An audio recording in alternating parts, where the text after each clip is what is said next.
It is the Practical Prayer Podcast pre-show on New Thought Media Network. I am Bill over here in Pennsylvania. That's Carol over there in New Jersey. Dangerously close to each other, but still at arm's length. And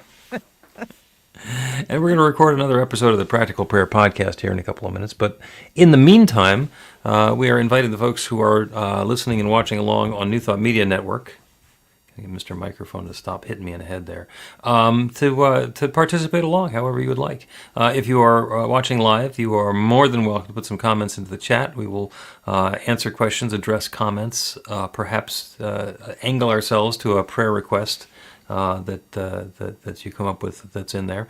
And it's also possible after the fact to do that by going to the website. This one is right down here, bethelight.com, be-the-light.com.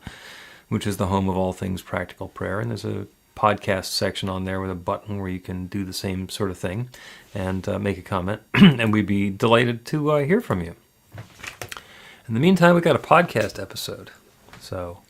And it's Thanksgiving week. I love Thanksgiving week. Thanksgiving is the only holiday that's named after a step in practical prayer. Yeah. So... Yeah. And it's also got all of those layers of, on the one hand, family gatherings, and on the other hand, eating too much, and on the other hand, the kickoff of the commercial holiday season as though it needs to wait. And then there's the celebration of stealing native land. So it can mean whatever you want it to mean. Yeah, you haven't... You just don't know what to say to that, right? I don't. I'll just leave it alone.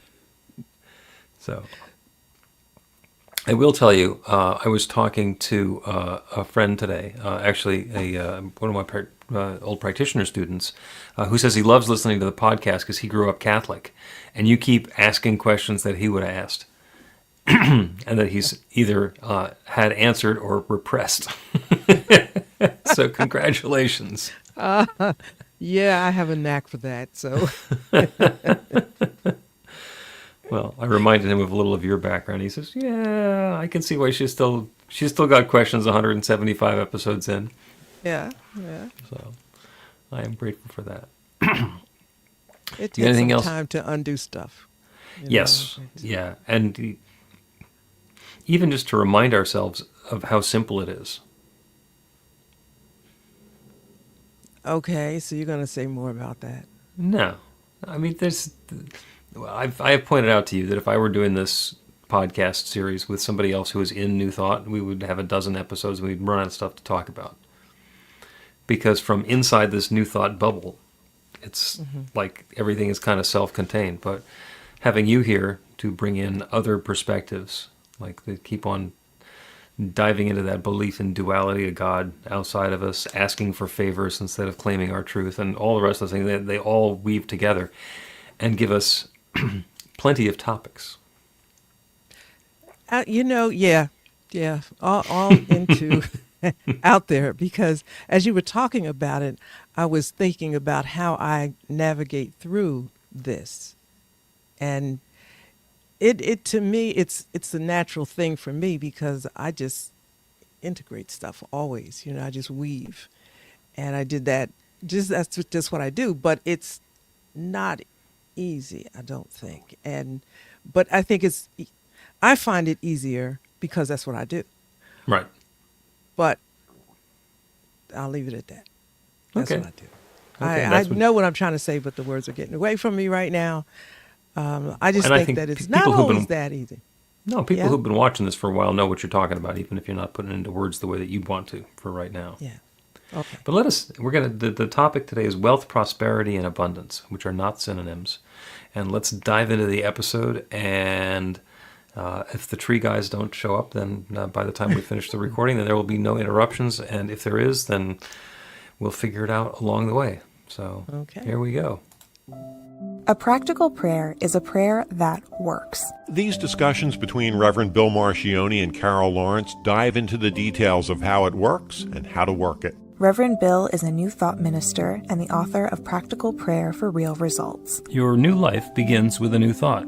Carol Lawrence is on a spiritual quest, finding the New Thought teaching after decades on the pulpit in 3 different traditional denominations. I've got some questions. Together, they're exploring the philosophy and activities that come together from many of the world's religions to create the practical spirituality that is New Thought.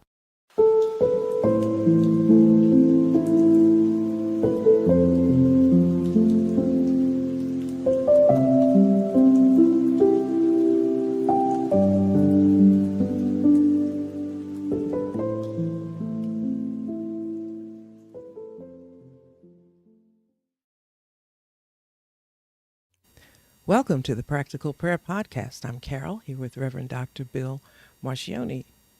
We have another wonderful, wonderful conversation teed up here. And it was one of those things that, as we've discussed, are obvious to me. And it's then when you bring it up, it's obvious that it's not obvious to everybody. Yeah. It's not. Yeah. And your question is about wealth, prosperity, and abundance. Yeah, the difference. And you mentioned, I think, in the introduction or while you were talking, they are not synonymous. Right. People but sometimes think that, some people treat them as though they're synonyms. And the reason I'm bringing it to the podcast right now, rather than to just, check it out on Google or whatever. If it's not clear, it could very well be the reason why you're not getting what you want. Because you're asking for the wrong thing unaware. There you go. So the 3 terms are wealth, prosperity, and abundance. And there are lots of times where I'll be working with somebody and they want me to pray for abundance. And I will sit patiently while they talk about what it is that they want. And then I will gently point out that they do not want me to pray for abundance. And the reason is that abundance is an aspect of the infinite. It's like praying for God to be God, praying for the divine to be divine. It is completely, it's built in, and it's redundant, and it's irrelevant. This is an infinitely abundant universe. Its nature is abundance. Okay? There's one divine creative power. Go back to the creation story. I love that one. And we'll use the Big Bang, because the scientists think it took longer. So we can describe the same thing that happened when the infinite said, let there be light. So there's this one singularity, impossibly dense, and it starts exploding. And over time, that exploding mass of energy starts forming itself into matter. And then the matter starts forming itself into different sorts of matter. And all of the elements in the periodic table get formed through a series of nuclear and chemical reactions, until finally we have all of the different particles that exist now, which then form together to make stars and planets and stuff, and then evolution happens and it turns into life, and that turns into people, and that turns into 401k plans and homeowners associations. The infinite said, let there be HOAs. So, and everything that exists is that one expressed in a different form. All the energy, all the matter that exists anywhere in the universe has been there since the beginning of time. We can, as the scientists have pointed out, we can change energy into matter and matter into energy, but we can't get rid of either of them. We can just change it. So all of that energy is now showing up as matter, is showing up as energy, is showing up as everything in the world around us. That's infinite abundance. Okay, it means that there's no limit to it. It's like that's huge and keeps on going and going and going. Praying for abundance in that light is absurd. The nature of the universe is abundance. The thought that the infinite creative power that created everything doesn't have enough material to make another planet. Oh, I wish I could do one more star, one more galaxy, but I just don't have. No, it's not the way it works. Supernovas and celestial collisions and all the rest of that keeps going on, and new matter, new stars get born out of the process. Abundance is not an issue. So we can't pray for abundance. It's like praying for there to be the outer space. It's like he's going to be there whether you pray or not. Well, can we? I'm thinking about this before I ask because this could send us off to the side. And I want Oh, to get to the no, rest we of- wouldn't want to get distracted. Okay. So, okay. So, can we pray for whatever from the abundance? So to speak. Absolutely. Oh, you teed that one up beautifully. So abundance is an aspect of the infinite. That's a characteristic of the divine. That's God itself. God is abundant. So we're not going to pray for abundance, but I have an experience of how much of that abundance is available to me, and that shows up as wealth and prosperity. So Say that again. Say it again. how it shows up in my experience, it's an infinitely abundant universe, and there might be an experience that I'm having where I don't have quite enough of whatever it is that I would prefer to have. You know, as we close in on the first of the month, is there enough in my bank account to cover the mortgage? As I am looking at the at the holiday table with the family coming over, is there going to be enough to feed everybody? So it's an infinitely abundant universe. It's just possible that the turkey or the whatever the other ingredients are still in the supply chain. They're down at the store rather than at my house. So I do not have that experience of enoughness right now, of prosperity. There's plenty in the universe, but it's not here at this particular time. And I wish that there was more in my bank account right now because the credit cards are due, and it's the same thing in all the areas of our life. Prosperity is the experience, the personal experience of that abundance. So if I have something that's missing in my life, I can pray for that. I can pray for prosperity in that area, for the enoughness for myself. And it doesn't change the inherent nature of the universe. And the way that I like to describe it is this is not a supply issue, this is a distribution issue. I get it. Okay. So that's the difference between abundance and prosperity. And when people use them interchangeably, you can just shake your head and go, no, one of those matters and one of those you're never going to change. Okay. So, okay. I get it. So it's all right. So then I am praying. I understand clearly what I asked you, praying from the abundance. But when there's a discrepancy in the prosperity that shows up or that is present in your life, then the problem isn't with the abundance, nor necessarily what is there, but there's something in between, perhaps, are you saying, that prohibits the flow of the abundance into your life? The experience of there being a disconnect between the amount of resource that would be comfortable in my life and the amount that's actually available right now in my life. I'm sure that you've had the experience, and the term used to be house poor. Somebody goes and gets a fabulous house and they need to decorate it, but they don't have enough money to quite get it the way that they want it to be. And oh, by the way, we're spending all of our time and all of our money and all of our attention on fixing up the house, and now we never go to the ball game because there's just not enough money to go out and buy a ticket or even the time to do that. So the experience that we're having is we've made a choice in one direction, so we've got that prosperity in one area, but that's taken it away in a different area. So that feeling of prosperity is having enough to have the comfortable house and have the stuff that we like, and also the latitude and the freedom to be able to go to the theater or to invite friends over for a meal or go out to a restaurant and take a vacation or do something in addition to the things that we are already doing. That initial decision to go and buy the house is a commitment of how we're going to allocate resources. And then what happens after that is, oh, well, now there's a rebalancing that gets to happen. And that's the experience that we have of prosperity. And I'm sure you know lots of people who were house poor at some point in the past, and then they got over it. And now either their house is paid for, or they've gotten additional income, or something's happened, so they're comfortably in the house and they go on vacation. Same house. So the prayer actually is kind of set. The stage for it is set with the decision that it was made in the beginning.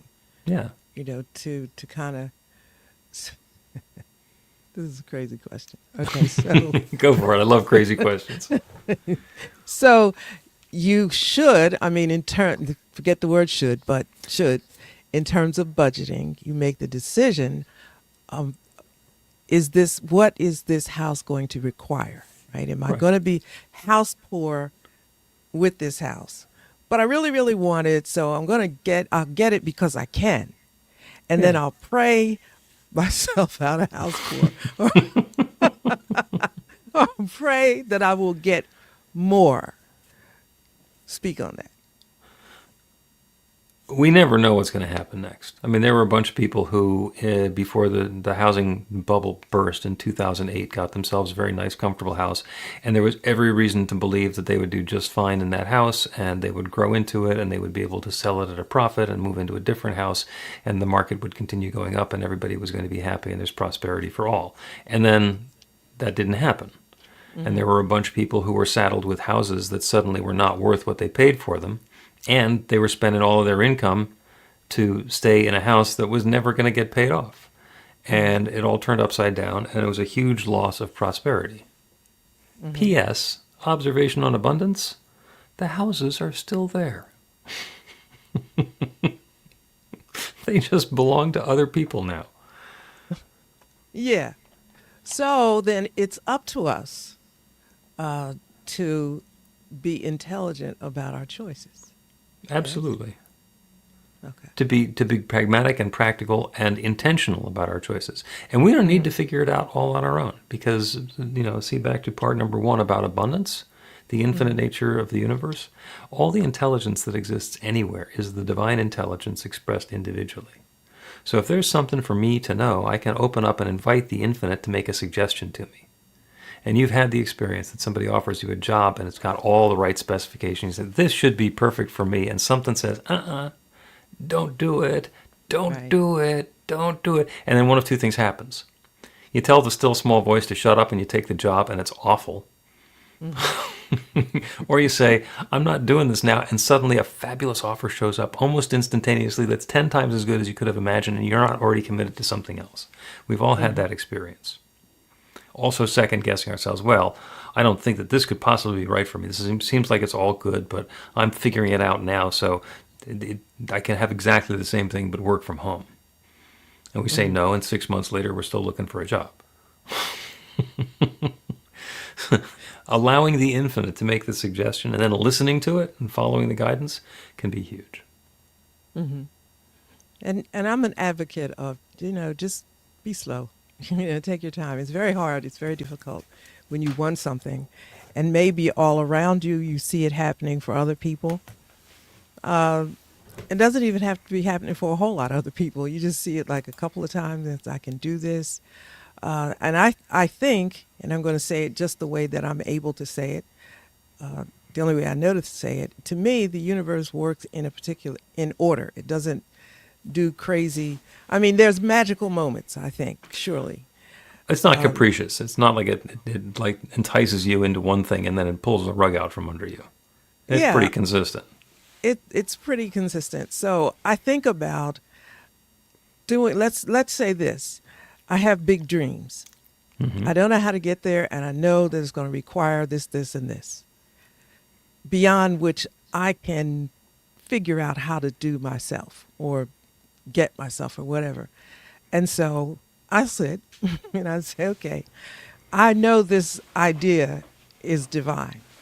I start with that because, I'm asking, I do this automatically, so I'm trying to take it step by step. So is this a divine idea? And I wait for the intuition and all of that business to come. Then if it is and I can't see the way, I just assume that this is God's idea. My job is to get prepared for it and watch. Then that's when I say watch the magic happen. Right. But that takes a bit. I really don't expect people to bite on that. Even, in making the transition as the other person that wrote to you talked about making the transition from one side of the street to the other. That transition is a lot because you have to understand what you're letting go of and what you're replacing it with and being okay with that. So, and then building your faith, I guess, around that. That's why I said this hard work. It doesn't just, you think it's easy. I don't think it's easy. I think it's simple. It is definitely not easy. And I don't even know what does like simple mean. There's only 10 steps or it's 3 steps instead of 10. I don't know. What does that mean? Let's take a break and we'll come and talk about what we mean by simple. And I thought wealth, prosperity, and abundance was going to be enough. Wow.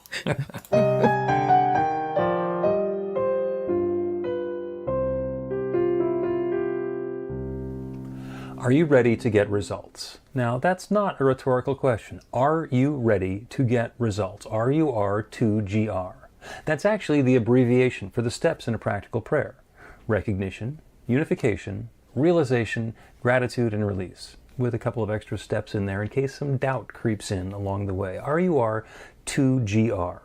This class is about the prayer technique that's common to all of the spiritual practices and religions in the most effective prayers that they have. And by effective, I mean that the prayer works. It actually creates a change in the experience of the person doing the prayer. It gets a result. We're going to begin with theory, and then we're going to take it into practice. By the end of the class, you will have your very own practical prayer that will help create transformation in your life.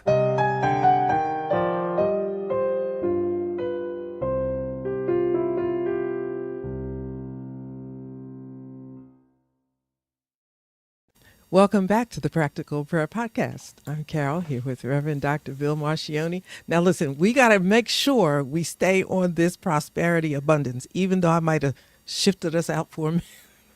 Okay. Because, all right, go ahead. You reestablish the conversations, and I will head in the direction you want to go in. Okay.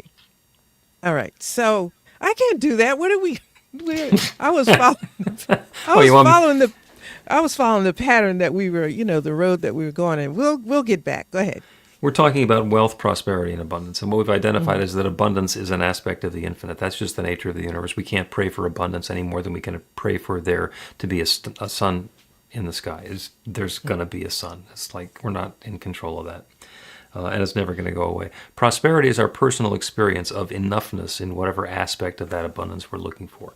And we've been talking about that in terms of finances. Enough money to pay the rent, enough resource to be able to go on vacation, enough to go around and balance the books. Prosperity actually applies to all the areas of our lives. Part of it is financial. Another part of it is about health. You get somebody who's got tons and tons of money, but they're ill and on the verge of dying. They don't care about the money anymore. Yeah, it buys them good doctors, but the reason that they want to buy the doctors and hire the doctors is so they can get the health back.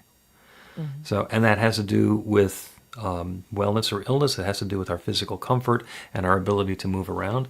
You start walking through the park and everything is going great. It's a beautiful, gorgeous day and it's wonderful and the people are great. And you get a pebble in your shoe. None of that.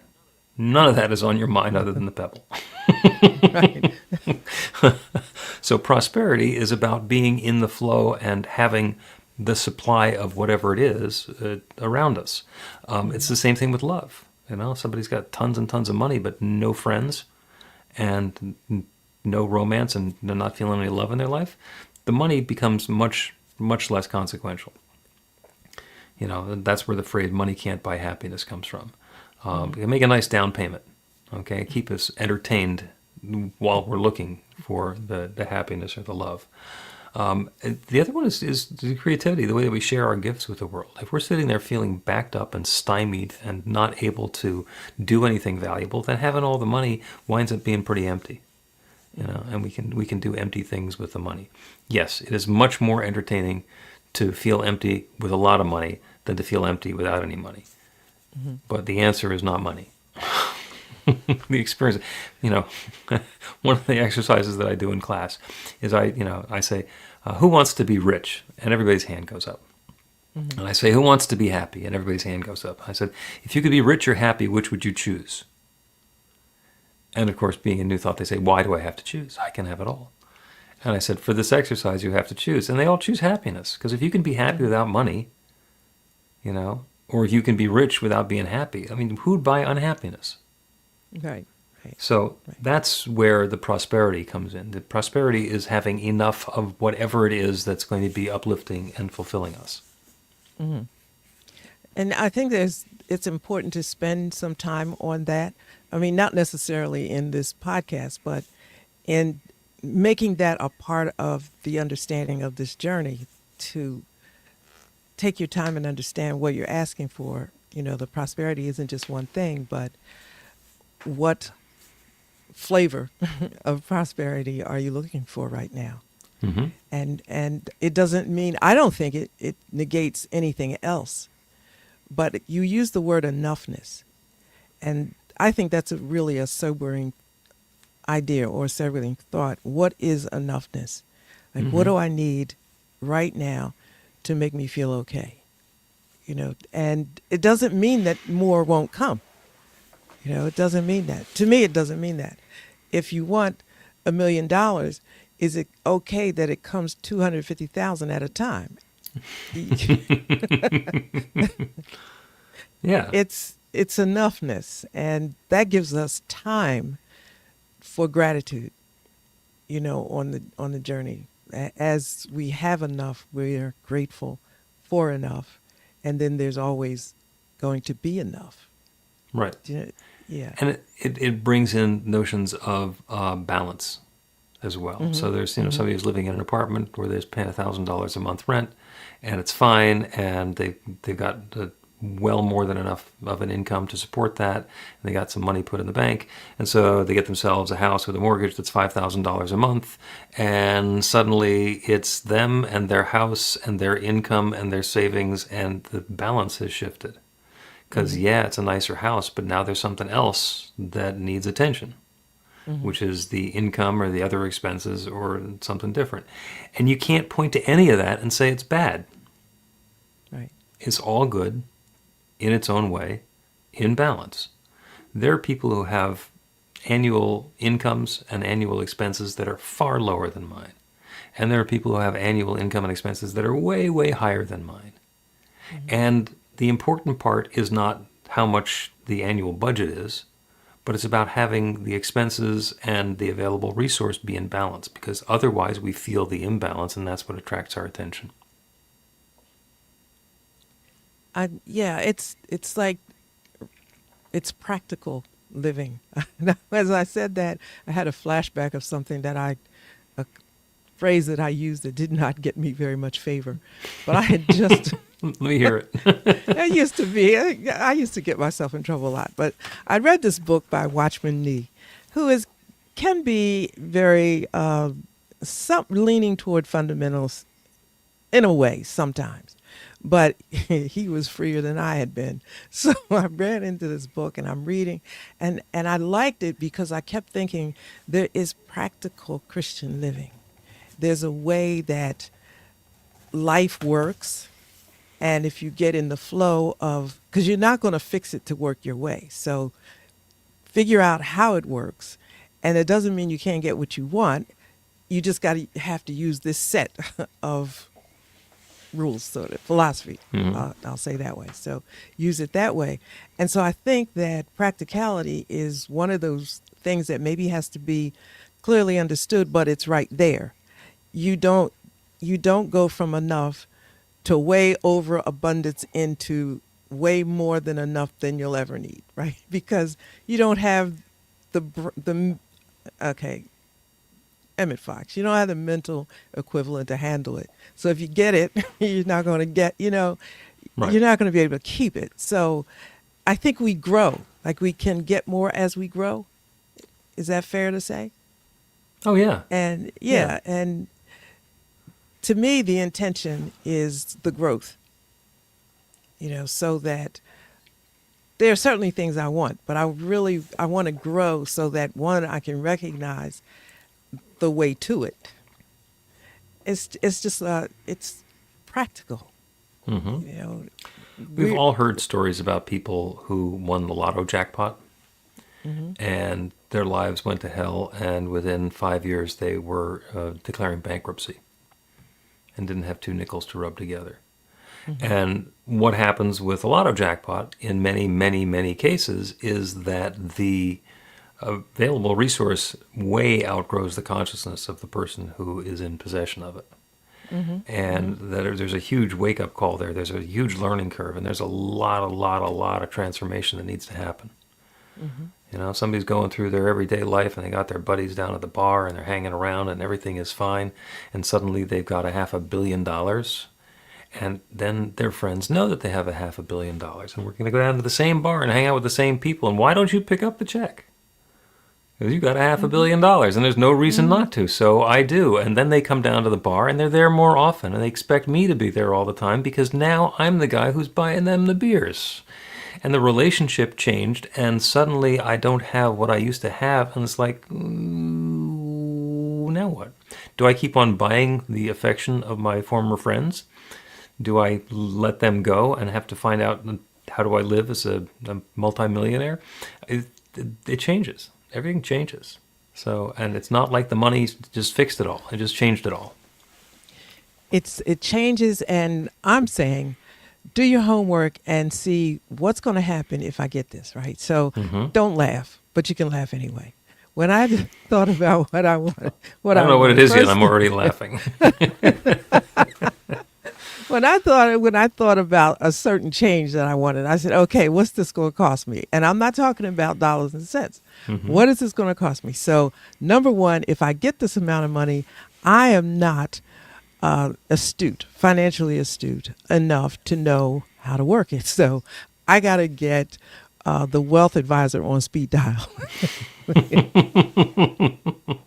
Because I want the universe to understand that I understand my limitations and I have planned for them and so forth. So I do everything that way. I don't know if it really makes sense, but I always think about, all right, what is this going to mean after? Let me get ready for it because I really think it's a good idea. However, sometimes in looking at what it's going to cost me, I'm thinking, nah, I don't think so. I don't want to do that. Yeah. Well, there's a huge difference between the consciousness of getting something and the consciousness of having something. Exactly. Yeah, exactly. That's exactly what you're talking about. I mean, there are people who I've talked to. It's like, oh, I so much want to be in a long-term relationship. I want to have a spouse. I want to have somebody to spend my life with. And all the rest of those things. And it's a really happy-sounding story. And I say, is there room for somebody else's clothes in your dresser? Do you have room for somebody else's stuff in your living room? Is there time in your schedule to spend all of your time with somebody else? And I'm like, well, okay. You better make room, because when that wonderful person shows up, there's going to be some commitment. Well, there's going to be some commitment, but listen, you got to think about, what does this mean with your mental, your headspace, your peace space? Is that important to you? What about, do you need someone to agree with you? Just flat out, let's just be real. Do you have to have your way? Or, are you, I mean, that's the real, you brought this up and I started thinking about how I used to do marriage counseling, and I thought it was incredibly practical because I hated marriage counseling. People they'll say yes to anything just to get past this part so they can get to the, finish all of the stuff that the fun stuff in planning the wedding. But I got to do this because this preacher or whatever will not do the ceremony without it. Right? So I'll do this. Now, you don't have very much of their attention or commitment at that point. But the truth of the matter is, when you get married or when you get into a relationship of any kind, it doesn't matter what the configuration is. It's who are you, and do you have to be right? Are you willing to be wrong? Are you willing to share? Are you willing to, it's a lot. And I use that example to say that before you ask for anything, take a minute to think about what it's going to cost you. And you may want to pay, but listen, be honest. And I'll tell you, sometimes I've said, look, I'll pay because I really want it. Yeah. I paid. I'm thinking, I should have left that crap alone. But but then trust your intuition and your gut that this is not the way. You're not going to like this because this is going to cause a disruption that is not going to make you happy. Mm-hmm. And you trust. Yep. You trust. Yep. So Let's, I go back to my word. It takes a lot. We were supposed to talk about it doesn't take a lot. It's simple versus It's simple but not easy. Yeah. Yeah, let's take a break, and when we continue, we will have a prayer on the consciousness of prosperity. Get inspiration in an instant. God calls are the gentle and uplifting moment of truth to help you remember that the bright light of God's love is shining right now as you It's your God Call with Reverend Bill. start your 2-week free trial today, and you'll get a phone call 4 times a week from Reverend Bill with an uplifting half-minute message filled with insight, wisdom, story, and fun. Let your light shine. You can answer the call to listen to it live or let it go to voicemail so you can hear it later. After the free trial, your subscription is just $5.95 a month. The details are at godcall.org. God calls are disruptive, intentionally. Whenever you write something, put on a gold star. They take you away from your routine to remind you about the truth of who you really are. They come at random times between 8:15 a.m. and 6 p.m., so you won't be expecting them. And somehow, the message is exactly what you need to hear at the time. Magic is loose in the world. It's a moment of motivation in the middle of your day. Find out more and start your 2-week free trial now at godcall.org. And Carol, as I suggested to you, the people who are working on my tree are here, so I'm going to excuse myself for a moment, and you can have some one-on-one time with the audience on New Thought Media Network, and the dog and I will be back in a second. Stand. Okay, so I have been dropped out into the middle of the pool often, not here, but often enough, and that we're cool. Okay, so the thing that Bill and I kind of go back and forth with sometimes is I think that making the transition from the traditional church theology that we may have been brought up with, be it Christian, Baptist, Pentecostal, whatever it is, Catholic, over to New Thought, I think it takes work.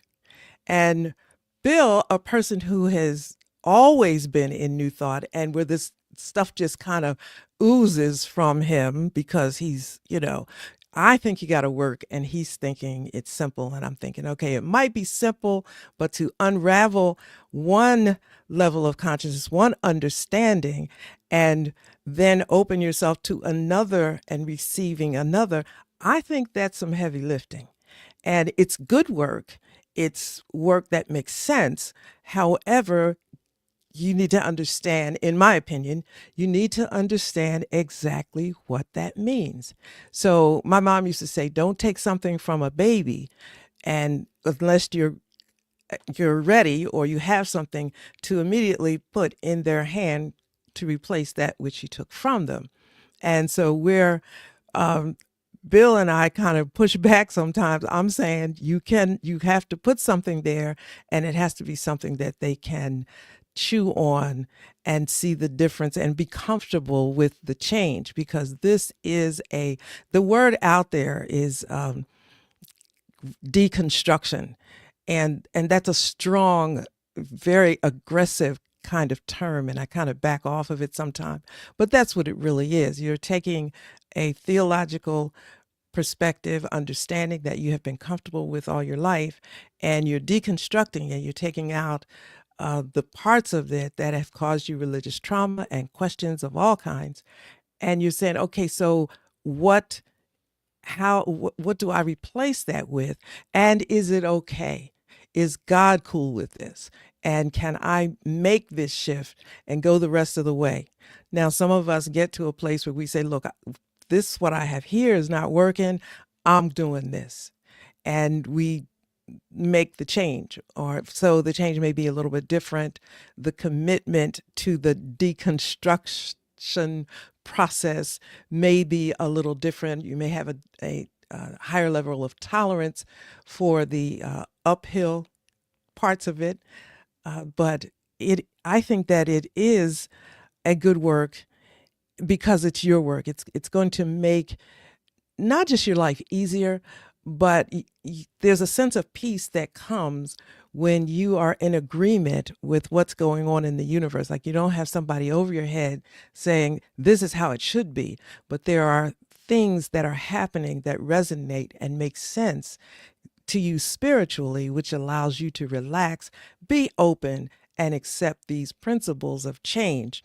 So when we first came on backstage, I said, I want to talk about abundance, prosperity, and wealth. And the first thing Bill said was he defined abundance. And I listened because, I, as well as other people, want to have abundance.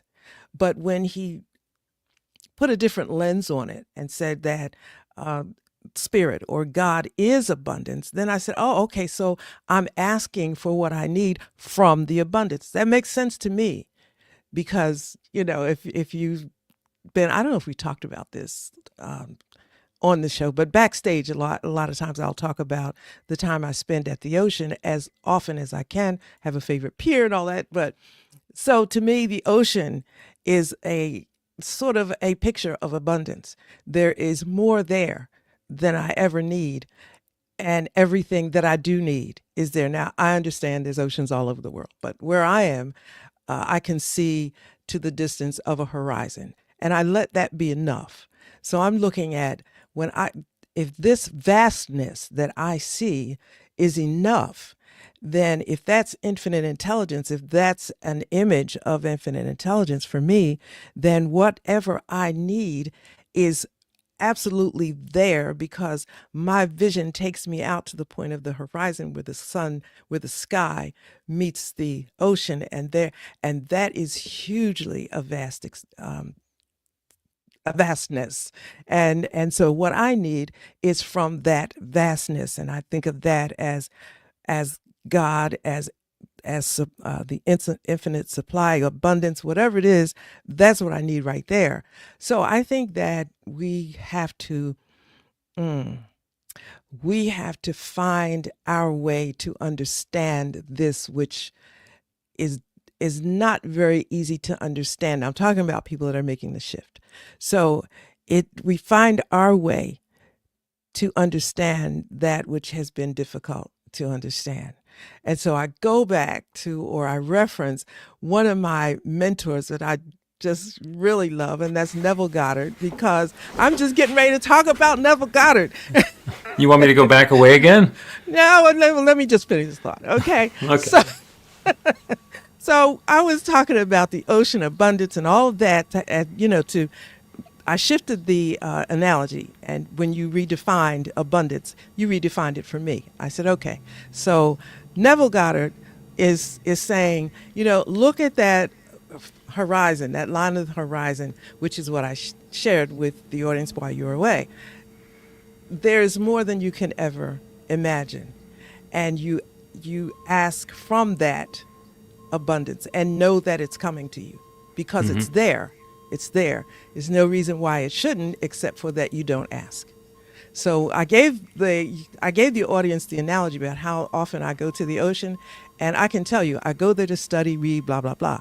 But I cannot tell you how often I'm there saying, this is what I need to know, and I know it's back there. And I watch the waves come in and say, that is it. It's coming to me. And if I don't get it right now, I'll get it in a reasonable amount of time. And then Neville Goddard talks about the bridge of incidents. And I said, okay, this is coming to me, and I need to watch for the incidents that are going to connect me with that which just came.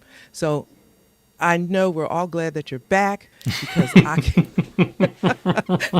can go with this, man. You are loving it. You're on fire. I do. I love it because it makes sense to me. And, for anybody out there, listen, I made the transition and I wasn't scared. And I just asked God to show me the way to freedom. And I'm loving every minute of it. Beautiful. And the way is becoming clearer as I go. Beautiful. Well, you've been talking, you're passionate about the ocean and Neville Goddard. The guys who are working Yeah. on the trees have been showing up, and who knows what they're going to do in my yard. So let us rejoin as though we just did the break, where you say, "Welcome back to the Practical Prayer Podcast," and then we will do a prayer. Okay, so welcome back to the Practical Prayer Podcast. I'm Carol, here with Reverend Dr. Bill Marchiony. Bingo. There we go. Fascinating conversation that we've been having. We're talking about wealth and prosperity and abundance. And as I promised, a prayer on the consciousness of prosperity. And we were talking about before is that there is prosperity, which is our experience of abundance. And then there is our ability to embody whatever that prosperity is that we're looking for. Do I have the room in my life for a loving relationship? Do I have the belief in my consciousness that I can be healthy or vital or move around easily? Do I have the consciousness of being a friend and having a friend? Is the good that I'm seeking something that is realistic for me? So that's the prayer today. The prayer today is that consciousness of prosperity, about making the room in our own consciousness to be experiencing that newness, that goodness, that uplift, that balance, that harmony that we're seeking. And prosperity shows up in all different areas of our lives. It's the big five, as I call them, which are health, wealth, love, work, and spirit.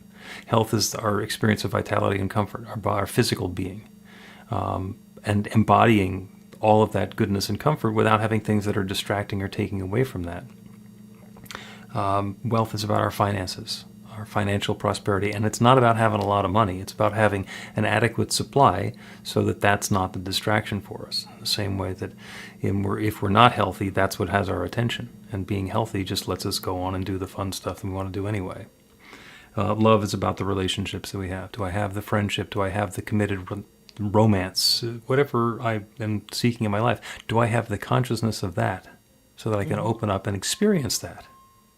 And work is not about the job that we do. It's the way that we share those unique gifts that we have, because that's the stuff that resonates. It's creativity, it's sharing, it's art, it's whatever beauty we're bringing into the world through our gifts. And sometimes it's by making a sculpture, and people call it creativity. And sometimes it's by doing a job and doing it well and bringing some uplift into the world through that. So the prayer today is the consciousness of prosperity, about being in that place of balance. And so what we get to do is turn our awareness away from the specifics and the circumstance and open to the awareness of that infinite power and presence, that one divine love that shares itself as and through and in all of its creation. Everything is that divine love expressed in its own way. Everything is that divine love expressed in an individual and particular way. That includes me. That includes everyone within the sound of my voice. We are each expressions of the infinite. We are each heir to the goodness, the richness, the prosperity, the abundance that lives everywhere in the universe. It is all available to us. And as we open ourselves to that, as we allow that consciousness to expand, this goodness could be possible for me. This could be okay for me. As we put down whatever's not serving us, as we let go of anything that might be blocking that good from showing up in our lives, as we open to it, as we engage in the process, and we take whatever steps we're guided to take to participate in that creativity. If we want to grow a plant, we can't just sit and whine and want a plant. We may have to go out and set up the garden and do some weeding and dig and get muddy and be involved in a planting and a watering and a caretaking process, and then we get the plant. Do we have that consciousness? Are we doing that part which is ours? And knowing that each one of us is guided to take exactly those perfect steps to bring that newness about, to allow that good to unfold, we open to it, we participate in it, we allow it, and that infinite creative power creates it, bringing that goodness to each of us in our own way. And I'm grateful for it. I'm grateful for the good that's showing up. I'm grateful for the willingness of each one to play a part. And I'm grateful to be able to speak this word of intention and release it now into that creative law that creates everything.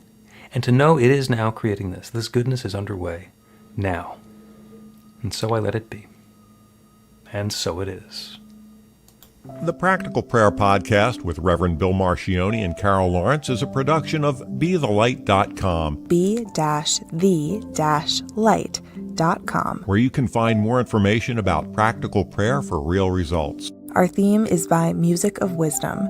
You can learn about the spiritual community of New Thought Philadelphia with daily guided meditations, Weekly celebrations of spirit and Reverend Bill's classes in practical spirituality at newthoughtphilly.org.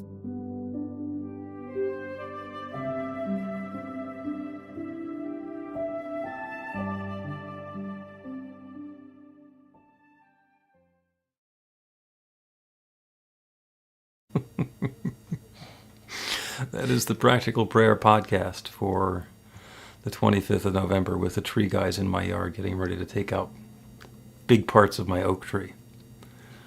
I got to tell you, being in the world but not of the world, that was fun. Because I'm sitting there, I'm doing a prayer, I'm being, my spiritual self, bringing my consciousness to this, and I'm like out of the corner of my eye, I'm seeing the tree crew, and they're like the beeping noise as they're backing the thing in, and they're getting ready to start up chainsaws and stuff. And it's like, there's a lot going on in my head. That's a lot. Yeah, there's a lot going on in my head. Well, I want to let you know you're handling it marvelously. Thank you. That prayer was really good. So regardless of what was going on outside, you landed the plane. Thank you. And I have my little Bluetooth headset, so as I was out talking to the tree crew, I was hearing what you were saying to the folks, and so I had that going on for me as well. So now I got to go back and listen to the part about Neville in the ocean, because the folks on New Thought Media Network got something that people in podcast land are not going to get this time. So That's funny. thank you for making that happen. I thank everybody who's on New Thought Media Network now. Again, if you have a question or a comment, you can put it into the comments here, or you can go to BeTheLight.com, be-the-light.com, and find the section on practical prayer and put it in over there. And happy Thanksgiving. And I guess we'll be back here next Monday. Next Monday. Same bad time. Thank you, Carol. See you later. Please help us say thank you to our organizational sponsors, including the Hefferland Foundation, Affiliated New Thought Network, International New Thought Alliance, Science of Mind Archives and Library Foundation, Center for Spiritual Living Denver, Center for Spiritual Living Midtown, New Thought Philadelphia, Planned Happiness Institute, Summit Center for Spiritual Living, One Heart Retreats, Center for Spiritual Living on the Lake, Unity Kitchener, Unity Spiritual Center Ottawa, Om Center for Spiritual Living, Satya Center, Begin Within Ministries, Center for Spiritual Living North Jersey, Unity of Savannah, and the Center for Spiritual Living Seattle, as well as all of our individual donors. Thank you for being part of the New Thought Media Network. Please like, share, and subscribe. New Thought Media Network, positively inspiring.